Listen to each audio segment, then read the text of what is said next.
Bonjour à toutes et à tous, bienvenue dans ce nouveau numéro de Jean-Laurent Raconte. Alors aujourd'hui, l'histoire d'un personnage un peu particulier, un peu sombre, un peu mystérieux, un mage, un poète, un ésotériste, pour certains charlatan, pour d'autres un penseur qui avait quelques idées originales.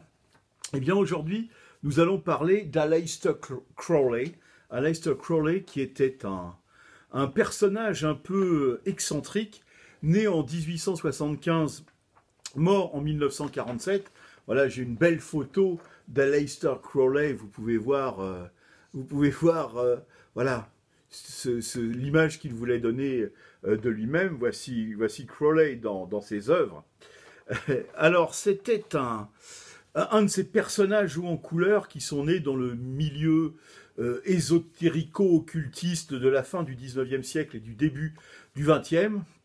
Un monde totalement oublié aujourd'hui et pourtant qui mérite, de mon point de vue, toute notre attention. Alors un monde, c'est vrai, un peu particulier et surtout un type particulier comme Crowley, et nous allons tout de suite en parler, puisque je vais essayer de ne pas être trop long.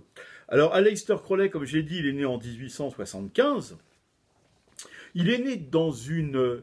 il s'appelait Edward Alexander Crowley. Hein. Il naît dans une famille protestante hyper stricte, hyper rigoriste, les darbistes, je crois, hein, si mes souvenirs sont bonnes, si mes souvenirs sont bons, pardon. Et en 1897, vers 18-20 ans, il reçoit une illumination mystique, hein, et qui lui demande de partir à la recherche de textes ésotériques, et c'est ce qu'il va faire.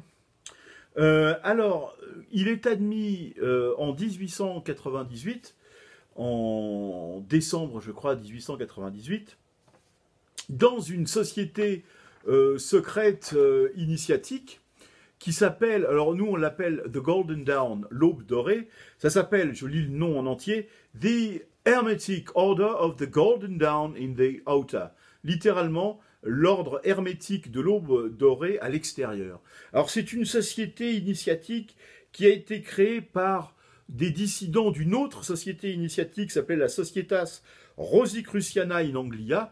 Alors souvent les sociétés initiatiques à l'époque naissent de scissions. Un peu comme les obédiences maçonniques. Il y a une scission, on en crée une autre. Ben voilà, c'est pareil pour les mouvements initiatiques.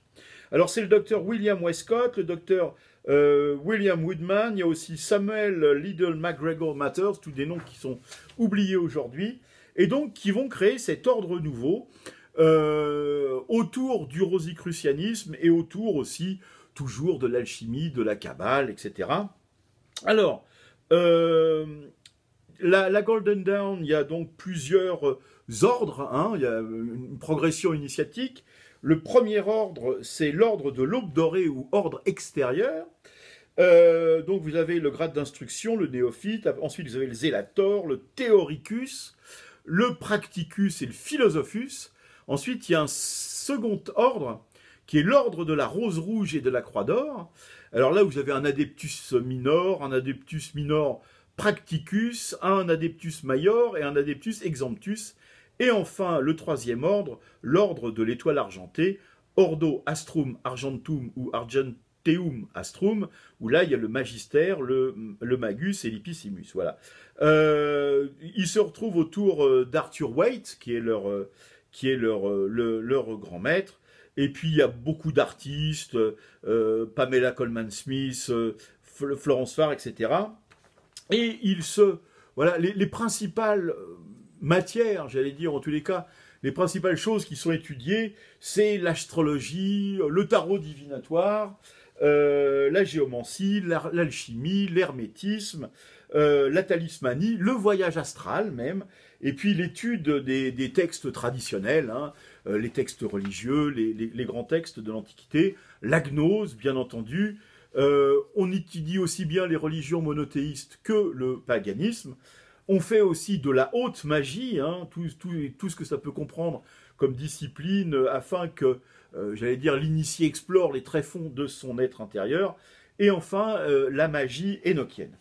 Alors, la Golden Dawn va mourir de sa propre mort, j'allais dire, au bout de 12 ans d'existence, avec des nouveaux schismes, et puis il faudra attendre la réforme de Waite, W-A-I-T-E, pour voir un autre ordre de la Golden Dawn. Et parmi ces branches de la Golden Dawn, eh bien, il y en a une, parce que Aleister Crowley va être membre de la Golden Dawn, et puis il va créer un autre ordre, l'Astrum Argentum, voilà, qui va être un ordre dissident de la Golden Dawn, créé par Crowley, où il reprend les bases de la Golden Dawn, mais il modifie un peu le centre de la doctrine, en remplaçant le dieu Osiris, qui était un peu le dieu modèle de la Golden Dawn, par son fils Horus. Et puis il constitue ce qu'on appelle un ordre télémite, magique et fraternel, dont les buts c'est de connaître, c'est la connaissance et la réalisation du grand œuvre. Hein. Mais ceci est très fortement influencé par Crowley et par son livre. Il va y avoir deux livres principaux, mais le premier c'est le livre de la loi. Et dans ce livre de la loi, dont nous allons reparler un tout petit peu plus tard, il crée, alors je passe vite sur l'Ordo Templi Orientis, bon, c'est une autre société initiatique créée par Crowley et qui sert de lieu où son groupe, qu'il appelle Téléma, va pouvoir s'agréger. Alors, Téléma, c'est quoi? C'est un ordre. Alors, c'est issu, selon Crowley, qui en a eu une vision. Et puis il a lu tout Rabelais, Gargantua, les gens, rappelez-vous qu'il y a beaucoup Grand Gousier, il y a beaucoup de G, il y a beaucoup de lettres G, ça parlera aussi aux francs-maçons. Dans Rabelais, Rabelais est une lecture initiatique du premier au dernier de ses livres, hein, jusqu'au quart livre, voilà, c'est une vraie lecture initiatique que celle de Rabelais. Eh bien, Crowley va tirer comme enseignement de Rabelais, de sa fameuse abbaye de Thélème, hein. Il va créer un mouvement qui s'appelle Téléma. Et de ce Téléma, il faut retenir... Alors, on retrouve les grands principes de Téléma dans le livre de la loi de Crowley. Hein. Je crois que ça sort en 1904. Et cette base du système, c'est en trois maximes. Fais ce que tu voudras sera le tout de la loi. L'amour est la loi, l'amour sous la volonté.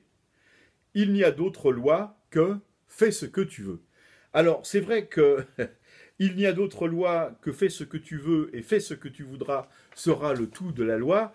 Vous pouvez imaginer, et vous imaginez aisément, que ça va donner lieu, notamment chez Aleister Crowley, à tout un tas de ce que l'on pourrait appeler aujourd'hui quelques dérives, puisque fais ce que tu voudras, il était un adepte notamment de pratiques sexuelles peut-être un peu bizarres, en tous les cas de la magie sexuelle et de tout un tas de pratiques que vous pouvez imaginer, ou pas d'ailleurs, mais voilà, c'était un adepte de ça, Crowley.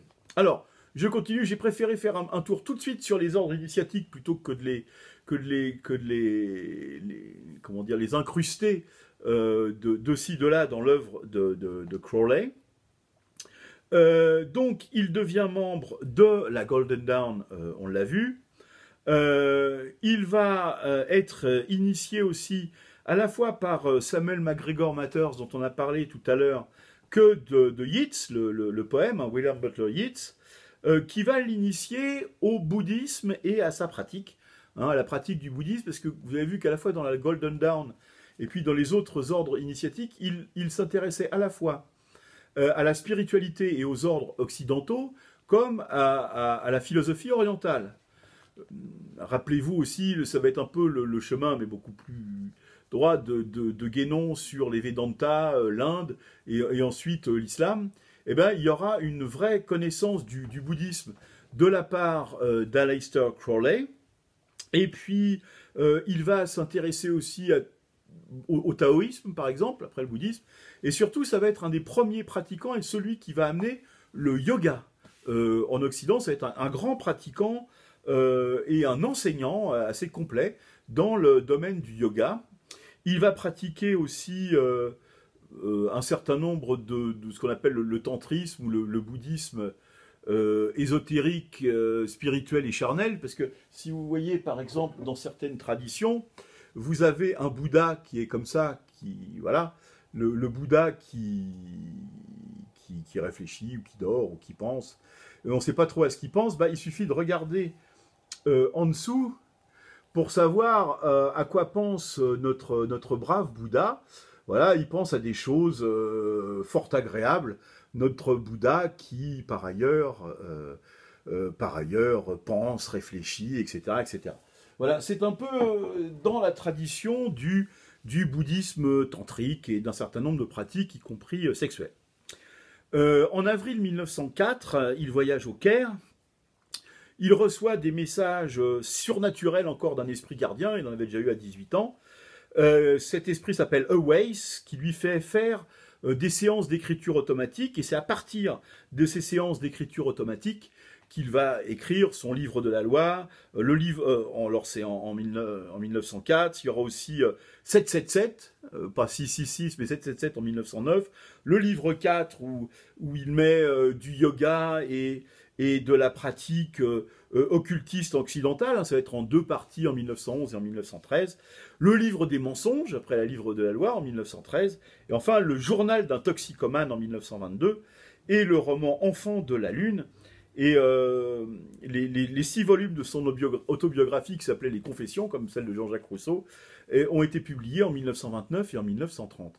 Alors en plus de ces pratiques, etc., il est vrai que Crowley, disons, pour avoir des visions, etc., usait et abusait de beaucoup de substances qui pourraient être assimilées aujourd'hui à une pratique quelque peu toxicomanique. Et c'est vrai qu'il, voilà, c'était un grand adepte et un grand pratiquant de drogues diverses et variées, plus dur que douce d'ailleurs, en ce qui concerne Crowley. Alors comme je vous l'ai dit, il était un adepte du tantrisme et de la magie sexuelle, un grand utilisateur de drogue, et tout ça, ça coûte un peu cher, beaucoup cher. Et donc, comme beaucoup de, j'allais dire de grands ésotéristes, bon, oui, de petits ou de grands ésotéristes, il va mourir ruiné, ce brave Crowley, le 1er décembre 1947, d'une crise cardiaque liée à une bronchite chronique. Alors cette bronchite chronique elle-même due à beaucoup de ses abus, de ses excès d'alcool, de drogue, de femmes, de magie, etc. Et il est incinéré à Brighton et ses cendres sont perdues ou sont disparues. Enfin bref, on n'a plus les cendres d'Aleister Crowley. Alors par contre, on va voir quelques aspects de la vie de Crowley et de ce qu'il en reste aujourd'hui. Et paradoxalement, c'est déjà dans la musique. On va voir Crowley et la musique, et ensuite on verra le Crowley franc-maçon, parce que Aleister Crowley a été franc-maçon, et en plus, pour vous le dire tout de suite, mais je vous le redirai après, il a été, eh oui, un franc-maçon de la Grande Loge de France. Et oui, nous avions à l'époque quelques personnages un peu excentriques, un peu moins sérieux, un peu moins guindés, voilà, on avait ce type de personnage, et d'ailleurs, beaucoup feignent de ne plus le savoir que Crowley a été un franc-maçon de la Grande Loge de France. Mais c'est pas grave. En tous les cas, c'est par la musique qu'il est de nouveau connu ou reconnu, ou qu'on reparle de lui dans les années 60. Et notamment, il va ressortir de l'oubli grâce à la sortie d'un album qui est un album des Beatles, vraisemblablement le plus connu, en tous les cas celui qui va changer l'histoire de la musique populaire, qui s'appelle Sgt. Pepper's Lonely Hearts Club Band, sorti le 1er juin 1967. Et vous savez, s'il y a une pochette avec tout un tas de personnages dessus, je vous fais voir ici, j'ai photographié la pochette de Sgt. Pepper. Et qui est-ce qu'on voit? Hop, j'essaye de le voir, que vous le voyez bien. Oui, c'est incrusté, moi je fais des effets. Je fais des effets de caméra style 1920, vous voyez. sur la pochette du plus célèbre album des Beatles, où on voit les Beatles d'avant, Welcome to the Rolling Stones, Mick Jagger, ici Welcome to the Rolling Stones, Marilyn Monroe, Marlène Dietrich, Cassius Clay, Marlon Brando, tout un tas de personnages, Oliver Hardy, etc. Et même Bob Dylan ici, eh bien entre Shri, il s'appelait, je crois, Shri Rukneswar Giri, qui était un gourou cher à George Harrison, qui est ici, et à côté de cette brave Mae West qui est là, eh bien, qu'est-ce qu'on a à côté d'eux? Eh bien, on a Aleister Crowley, le voilà, qui figure sur la pochette de Sgt. Pepper. Alors, est-ce que c'est une volonté délibérée d'Harrison, de Lennon, de McCartney? On n'en sait rien, à vrai dire. Est-ce que c'est une volonté délibérée de Ian Hayworth ou de Peter Blake qui a fait la pochette de Sgt. Pepper? Eh bien, on ne le sait pas non plus. Mais le fait est qu'il est, non pas mis en avant, mais un peu mis en arrière, enfin en tout cas, il est présent sur la pochette de l'album le plus célèbre des Beatles, Sgt. Pepper, qui à ce moment-là, eux aussi, il faut bien le reconnaître, usait de façon régulière, on va dire, d'un certain nombre de produits bizarroïdes. Rappelez-vous que c'est sur cet album que figure Lucy in the Sky with Diamonds qui avait été interdit parce que les initiales de Lucy in the Sky with Diamonds c'était LSD. Lennon s'en est toujours défendu en disant que c'était un dessin de son fils qui dessinait Lucy, une de ses petites copines de classe, dans le ciel avec des étoiles. Enfin bon, il a quand même convaincu peu de monde. C'est aussi un album où il y a Fixing a Hole, par exemple, où on regarde un trou. I'm fixing a hole when the rain gets in, etc. Enfin bon, voilà, il y a tout un tas de choses. Et puis sur A Day in the Life aussi. Et puis sur une autre chanson, Being for the Benefit of Mr. Kite, où il chante une fête foraine où il y a Henry the Horse Dancing the Waltz. Alors la horse, hein, vous savez, c'est la drogue, etc. Enfin bon, tous ces jeux de mots-là autour de la toxicomanie des drogues, c'est pas très étonnant, en fin de compte, qu'Aleister Crowley figure sur un album des Beatles. Par contre, le culte et le magique de Crowley vont intéresser tout un tas d'artistes pop, rock, tout ce que vous voulez. Pour ceux qui connaissent Marilyn Manson, dans sa chanson Misery Machine fait référence à l'abbaye de Thélème façon Crowley. We're gonna ride to the Abbey of Thelema, chante Marilyn Manson. Et puis, peut-être la chanson la plus connue est celle d'Ozzy Osbourne, ex Black Sabbath, qui va chanter, enfin qui a composé un morceau qui s'appelle carrément Mr. Crowley. Qui commence Mr. Crowley, etc. Enfin bon, you fool all the people with magic. You waited on Satan's call. Hein, on attend l'appel de Satan. Mr. Crowley, won't you ride my white horse? Hein, est-ce que vous voulez chevaucher mon cheval blanc? Toujours comme dans Henry the Horse Dancing the Waltz. The White Horse, on sait bien que le White Horse, c'est pas vraiment le cheval blanc, c'est plutôt l'héroïne quand même, hein, la poudre blanche. Mais il faut quand même reconnaître que très certainement, l'admirateur ou le zélateur, le contemplateur de l'œuvre de Crowley au sein de la pop musique, de la musique anglaise, le plus grand fan d'Aleister Crowley, ça reste sans conteste Jimmy Page de Led Zeppelin, hein, le guitariste de Led Zeppelin, pour ceux qui ne connaissent pas. Et alors lui, il a acheté tous les grimoires de Crowley, tous les objets, toutes ces robes qui ont, à part toutes les robes de mages, etc. Et jusqu'à la petite... Crowley avait acheté à un moment une petite bâtisse près du Loch Ness qui s'appelle Boleskine House. Et ben Jimmy Page l'a acheté aussi. Et si vous vous souvenez, ou si vous avez en tous les cas cet album, je vous le conseille par ailleurs, Led Zeppelin 3, donc le Led Zepp 3, quand vous regardez sur les premiers pressages, eh bien, il y a marqué en gros « Do what you wilt », c'est-à-dire « fais ce que veux », qui était, comme nous l'avons vu tout à l'heure, une des doctrines de Crowley, « fais ce que tu veux » dans tous les domaines, y compris les plus charnels, les plus sexuels, etc.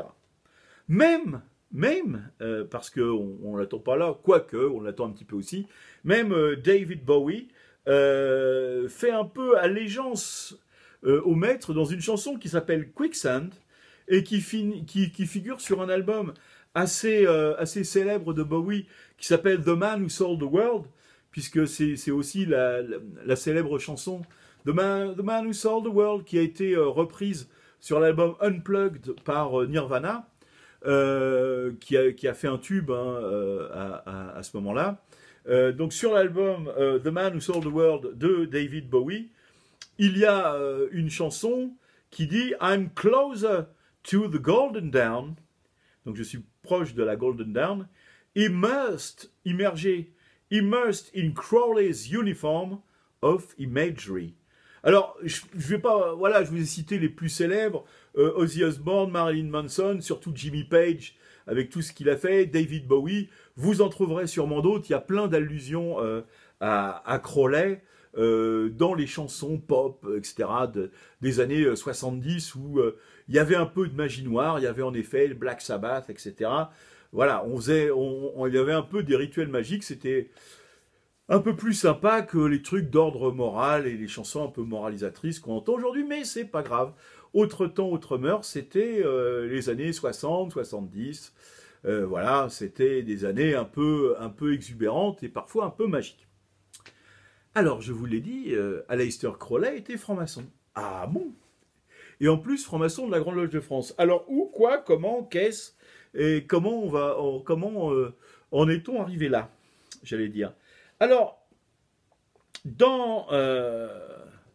certains disent, et il semble d'ailleurs, que Crowley ait été initié une première fois, enfin, ait reçu quelque chose, dans une obédience mexicaine tout à fait obscure, celle du duc de Médine, où en effet il devait être 4 par temps de grand vent. Mais en tous les cas, voici ce que dit dans ses confessions Aleister Crowley. Il dit « Don Jesus Medina », dont Jésus Medina, le duc de Médina, « a descendant of the great Duke of Armada fame », donc un des grands ducs qui étaient dans la Grande Armada, and one of the highest chief of Scottish Rite Freemasonry, et un des plus grands responsables chefs du rite écossais de la franc-maçonnerie.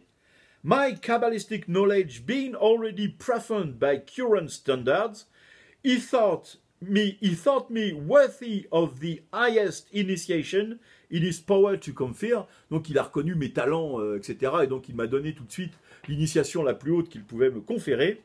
Special powers were obtained in view of my limited sojourn. Alors, il a été fait à vue, c'est ça que ça veut dire. Il a été fait franc-maçon à vue, ça se faisait dans le temps aussi. Parfois, ça se fait. Voilà, on vous fait franc-maçon à vie. Hop, vous êtes 33e degré du rite. Tac, voilà, en une seconde. And I was pushed rapidly through and admitted to the 33rd and last degree before I left the country. Voilà, avant qu'il parte, parce qu'il était en voyage au Mexique, il a été fait 33e degré du rite en quelques secondes, visiblement, par le duc de Médine. Alors, peut-être que le duc de Médine lui a donné, comme ça, à toute vitesse, le 33e degré du rite. Enfin, c'était une obédience tellement minuscule, reconnue par personne, totalement irrégulière, au regard surtout de la maçonnerie anglo-saxonne, et voilà, hyper groupusculaire, donc son initiation ne pouvait pas tenir dans une obédience maçonnique de l'époque. Alors, il faut savoir que, j'en ai parlé dans une autre vidéo, mais je vais aller assez vite sur le sujet, il y avait à Paris un certain nombre d'Anglais et d'Américains, mais surtout des Anglais, et ils voulaient créer une loge à Paris, pour maçonner, etc. La Grande Loge Unie d'Angleterre, ne voulant pas rentrer en conflit, dit à ses frères anglais, allez demander, il y a une obédience qui s'appelle la Grande Loge de France, si vous pouvez créer une loge au sein de la Grande Loge de France, pour travailler, évidemment, comme le font les Anglais, c'est-à-dire au rite anglais de style émulation, et en anglais. Donc ils vont voir la Grande Loge de France. Alors juste un petit rappel à l'époque, on est en 1899-1900. La Grande Loge de France est née en 1894, mais jusqu'en 1904, c'est le Suprême Conseil de France qui délivre les patentes de loge et les diplômes de maître. Donc, ils vont s'adresser au Suprême Conseil de France, qui donne son accord pour créer au sein de la Grande Loge de France une loge de type anglo-saxonne. Et puis, ils vont pas chercher bien loin pour le titre, ils vont l'appeler The Anglo-Saxon Lodge, voilà, l'Anglo-Saxon Lodge, et elle va être créée en 1900 au sein de la Grande Loge de France.